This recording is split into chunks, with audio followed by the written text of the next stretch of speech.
Hey everyone, welcome back.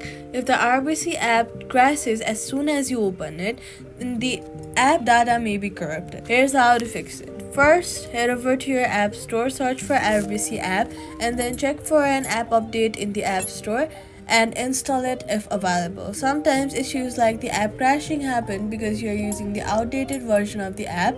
Updating the app ensures you have all the latest files and bug fixes. Next, restart your phone to clear temporary system issues. On Android, tap Clear Cache from your phone's app settings. On iPhone, long press on the RBC mobile app icon, remove app, then delete the app. After deleting it, head over to your app store, search for RBC mobile, and reinstall it.